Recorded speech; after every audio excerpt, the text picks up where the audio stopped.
경산서원도 처음 오셨어요? 와, 진짜 놀랍다. 난 안 본 눈 사고 싶네. 그나마 내가 사찰을 모르지만 서원은 진짜 아무것도 모르는 아, 여기 하회마을은 자주 오니까 사람들이. 하회마을은 와봤을 때 있지. 그치. 하회마을만 와봐. 가족들이랑 좀 장날 있어가지고 서원이랑 바다가 그렇게 매력적이 안 들렸던 것 같아. 아니 그냥 뭐 이런 건지 자체를 몰랐었어. 병산서원은 낙동강의 은빛 백사장과 맑은 물이 굽이쳐 흐르고 병풍을 둘러친 듯한 병산이 한 폭의 동양화를 연상하게 할 만큼 빼어난 곳에 자리 잡고 있다.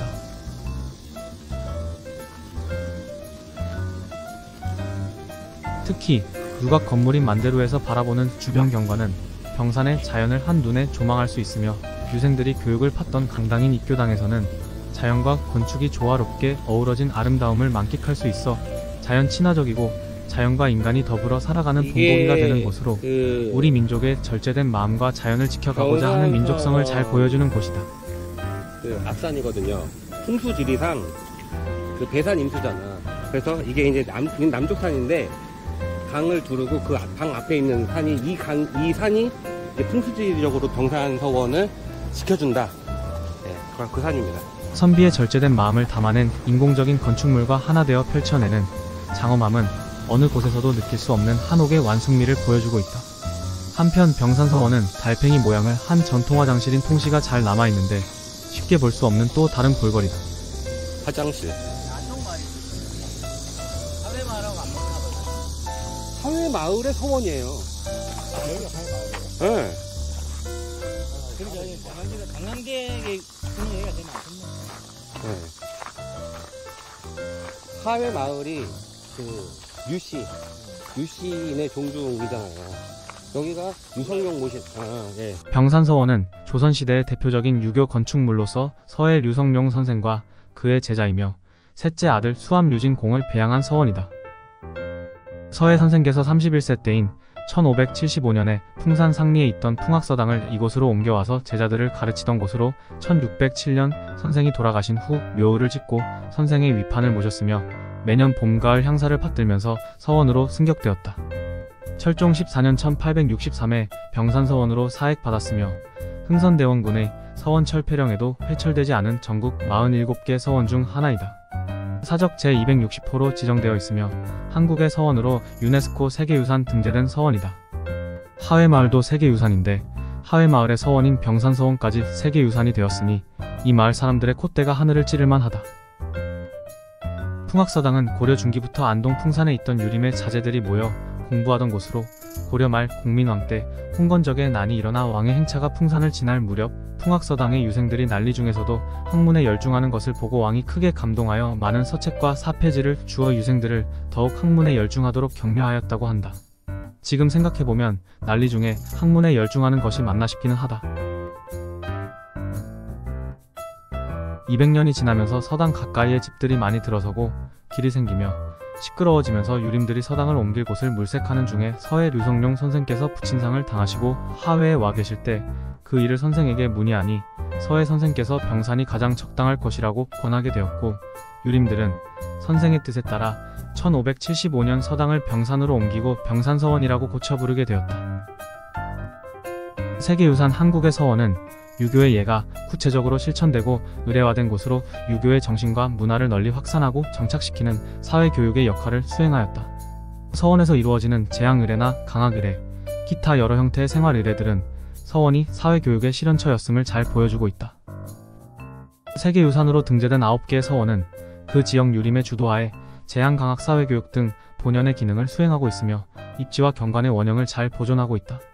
또한 조선시대 선비의 학문성과 도덕적 실천성, 그리고 지역 문화의 역사성과 한국 문화의 정체성을 담고 있는 다양한 유무형 문화유산인 역사, 교육, 재앙의례, 기록문화 등을 갖추고 있다고 유네스코 세계유산위원회로부터 평가받았다.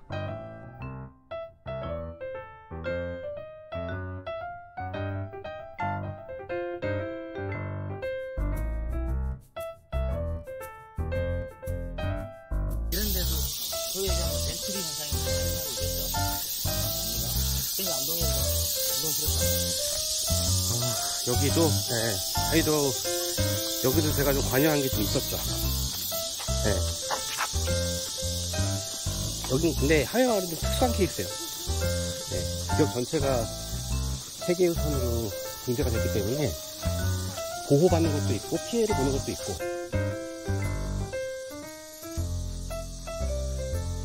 서원은 조선시대 사학교육의 가장 전형적인 증거이며 주변 경관과 조화하는 특유한 공간 유형을 창출하였다. 서원의 경관은 성리학자들이 이상으로 생각하는 자연과 인간은 불가분의 관계를 갖는다는 천인합일 사상이 반영되어 있다. 또한 서원은 조선시대 지방 문화와 교화의 중심지로 향촌사회의 여론과 공론을 집약하는 지성인 집회소 역할, 제안과 강학 기능을 통한 사회교육의 장소, 그리고 도서관과 출판 기능을 수행하기도 하였다. 다시 말하자면 서원은 공기관은 아니지만 지방행정의 역할을 일부 담당했던 것이다. 유교의 나라인 조선의 정치 시스템에서 중요한 역할을 한 것. 이러한 역할은 불교의 나라 고려에서 사원들의 역할과 일맥상통한다. 그래서 그런지 상당수의 조선시대 유교서원이 고려시대 불교사원이 있던 곳을 폐쇄하고 지어지거나 그 터에 지어진다. 그래서 서원터에서 불교유물이 많이 출토되는 것이다. 흥미롭지 않은가?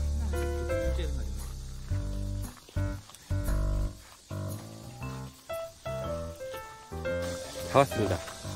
이런 수수께끼를 풀어가는 것이 문화재답사의 묘미이다.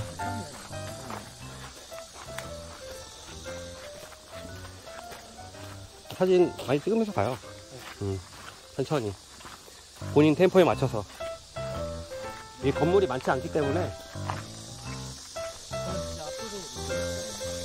내일이 한국에서 제일 더운 날이라고 예상됐죠. 내일. 말벌도 끝났는데.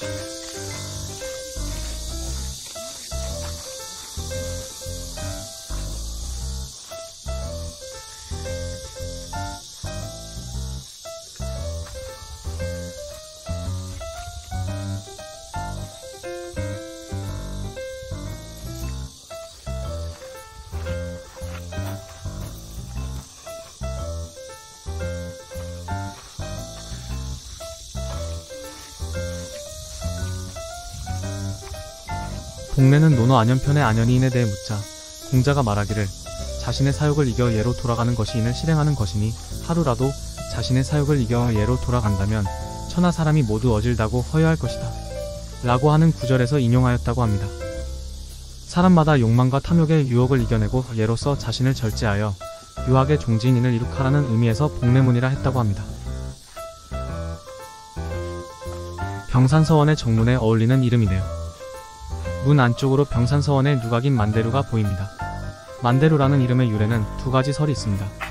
8세기 중국의 문인인 두보의 시에서 인용하였다는 의견과 12세기 중국의 문인인 주희의 시에서 인용했다는 설이 있다고 합니다.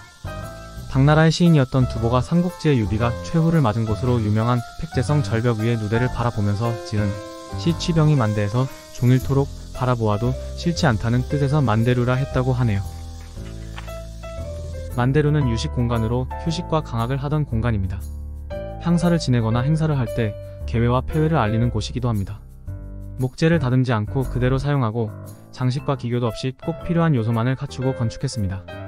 휘어진 모습 그대로 서있는 기둥들과 자연 그대로의 추춧돌, 커다란 통나무를 깎아 만든 계단은 건축과 자연이 어우러지는 한국 전통 건축의 멋을 잘 보여줍니다. 예전에 한번 올라간 적이 있는데 고건축을 공부하던 학생으로서 참 감개무량하더라고요. 아쉽게도 지금은 올라가지 못합니다. 올라가서 보는 병산의 풍경이 참 기가 막힙니다.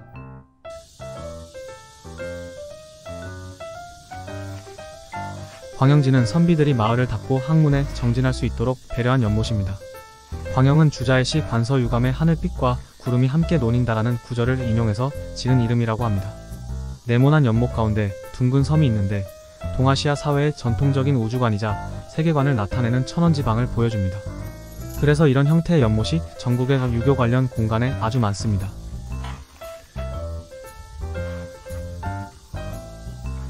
저긴 화장실.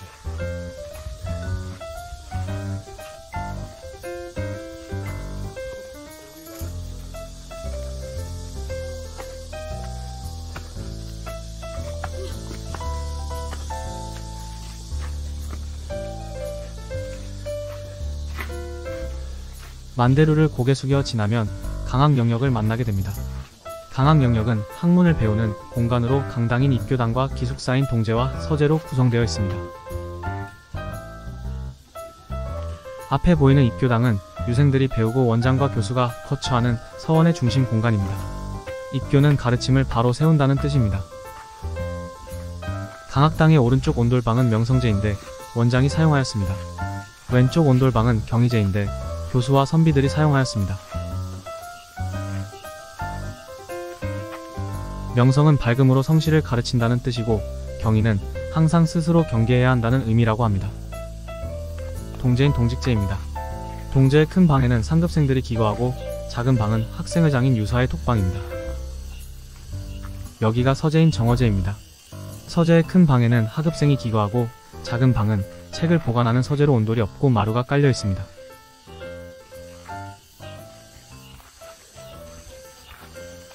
입교당의 오른편으로 올라가면 재학 영역에 갈 수 있습니다.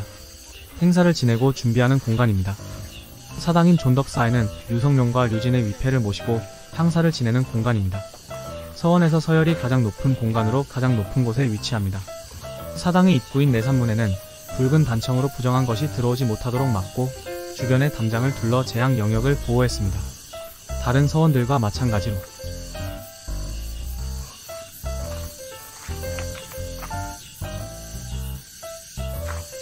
지금 들어가는 곳은 전사청입니다. 향사에 올리는 음식을 준비하는 곳입니다.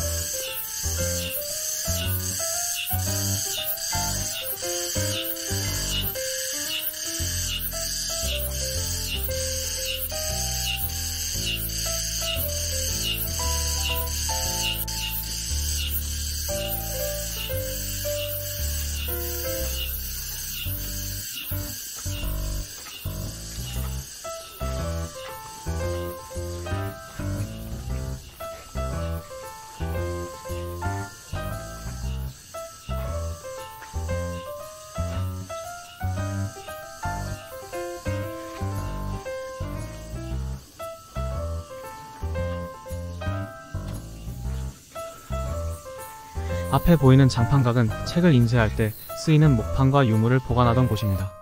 습기를 피하기 위해 정면에 모두 판문을 달았습니다. 화재로 인한 손실을 최대한 막기 위해서 다른 건물과 거리를 두고 독립적인 공간을 마련했다고 합니다.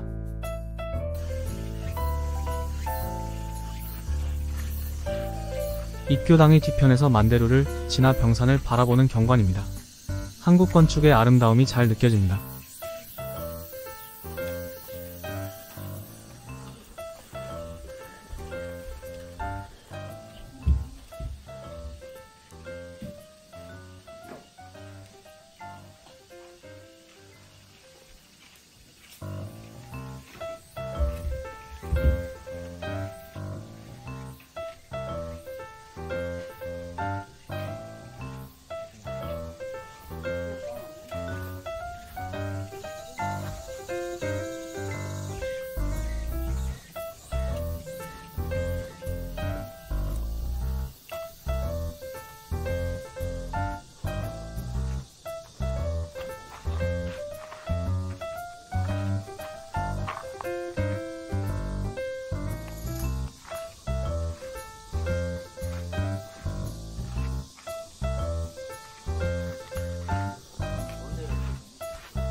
이 시간 이후로 영상은 없습니다.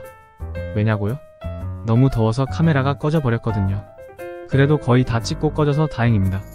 함께 해주신 여러분 감사합니다.